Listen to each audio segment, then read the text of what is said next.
ভিডিওটা অনেক দিন ধরেই দিব ভাবছিলাম, কিন্তু দিয়েই ওঠা হচ্ছিল না। শীতকাল চলে গেছে, সরস্বতী পুজো চলে গেছে, কুলের মরশুমও চলে গেছে। হ্যাঁ, কুল। আমাদের এবার বাড়িতে প্রচুর কুল ধরেছিল। পাড়া প্রতিবেশী, আত্মীয় স্বজন সবাইকে দেওয়ার পরেও বাড়িতে প্রচুর কুল থাকতো। তাই খাওয়া দাওয়ার শেষে এই কুল মাখাটা আমাদের বাড়িতে প্রায়ই হয়ে থাকতো। হ্যাঁ, এই টক ঝাল মিষ্টি কুল মাখাটা যারা যারা খাওনি তারা কিন্তু মিস করেছো। বাঙালিদের একটা ফেমাস এই কুল মাখাটা। উফ, জিভে জল আসছে তাই না দেখে।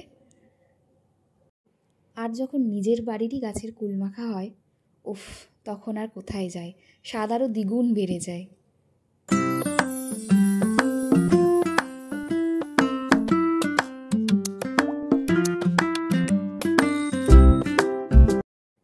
এইবারের কুলের সাইজটাও ছিল বেশ বড়, আর খেতেও ছিল ভারী মিষ্টি।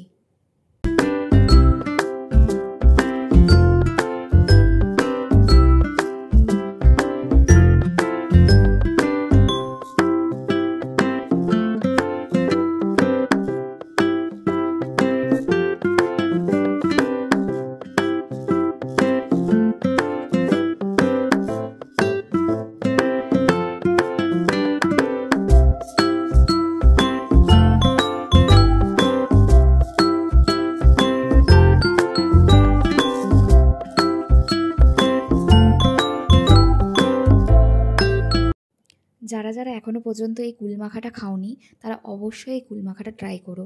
খুবই সহজ এবং খেতে ততটাই টেস্টি।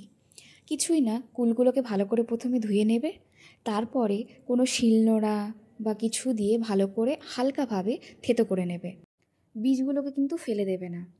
এবার হালকা করে সবগুলো থেতো করার পরে তোমরা স্বাদ মতো লবণ, অল্প শুকনো লঙ্কার গুঁড়ো, চিনি বা গুড় তোমাদের পছন্দ মতো অ্যাড করে দেবে এবং অল্প সর্ষের তেল দিয়ে দেবে। আর চাইলে তোমরা এতে ধনে পাতা কুচি এবং পুদিনা পাতার কুচিও দিতে পারো, কিন্তু সেটা তোমাদের সম্পূর্ণ তোমাদের চয়েস। ব্যাস, এই সহজ সিম্পল রেসিপি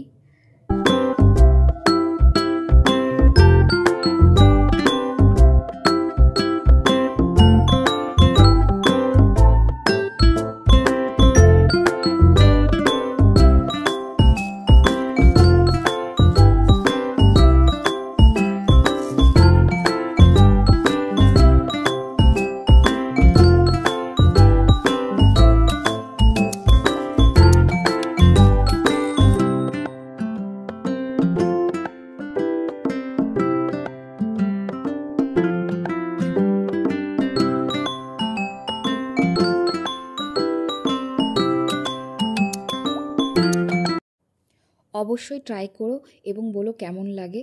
আর যারা যারা এই কুল মাখা খেতে ভালোবাসো তারা অবশ্যই আমার কমেন্ট বক্সে কমেন্ট করো। যদি ভিডিওটা ভালো লেগে থাকে তাহলে লাইক, শেয়ার এবং সাবস্ক্রাইব করতে ভুলো না। দেখা হবে পরের কোনো ভিডিওতে। Tata, bye bye.